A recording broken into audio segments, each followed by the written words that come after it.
Et la prévention, c'est un dispositif qui a été mis en place par la santé publique. C'est un dispositif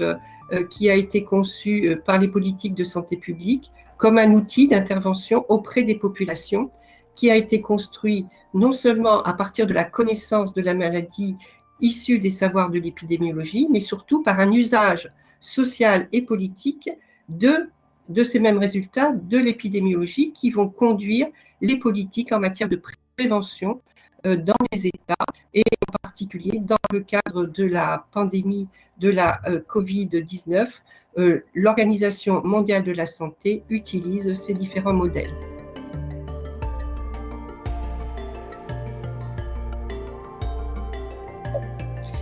Elle a quelque chose d'inédit, c'est que elle s'inscrit dans un usage, encore une fois, de l'épidémiologie,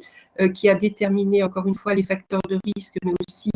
les différents facteurs de protection, qui sont connus à travers donc ces différents usages de la mathématisation de la vie et de la mathématisation du vivant. Et de ce fait, on observe à travers un usage, en tout cas politique, de ces résultats de la recherche, une mise en place de dispositifs hégémoniques, quels que soient les États, quels que soient les systèmes de santé, quelles que soient les politiques de santé et quelles que soient les aires géographiques.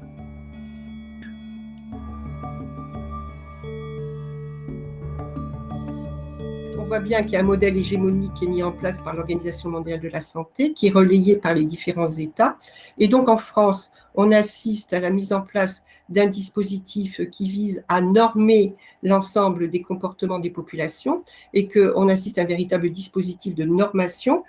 qui vise à confiner par la forme d'un panoptique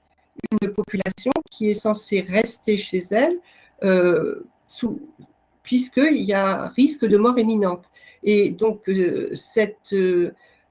heuristique de la peur qui est mise en place par les différents gouvernements font qu'on assiste, par ce modèle hégémonique, à la mise en place d'un dispositif qui permet aux populations confinées de rester chez elles, mais à condition que les populations qui sont subalternisées dans la population française, comme par exemple les éboueurs, les jeunes qui sont dans les magasins de quartier qui nous ont permis de manger, et les camionneurs qui nous ont permis de manger pendant la pandémie. Bon, ces populations subalternisées ne révèlent en définitive que la vulnérabilité de ces populations qui sont en plus confinées dans des appartements qui sont beaucoup plus petits. Et en même temps, cette pandémie a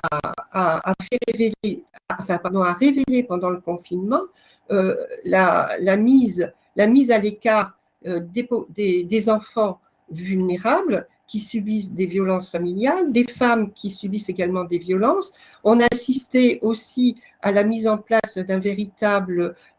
travail genré des femmes à la maison, et on a retrouvé toutes les discriminations de genre que l'on voit d'habitude dans la société française. Et donc, ce dispositif de normation révèle les vulnérabilités de la société française. Et je voudrais terminer sur le cas particulier des personnes sans abri qu'on a confinées pendant le confinement, mais qu'on a déconfinées sans éthique et sans morale à la fin du confinement. Donc, on voit bien à quel point le dispositif de prévention relève les inégalités sociales de santé de la population française.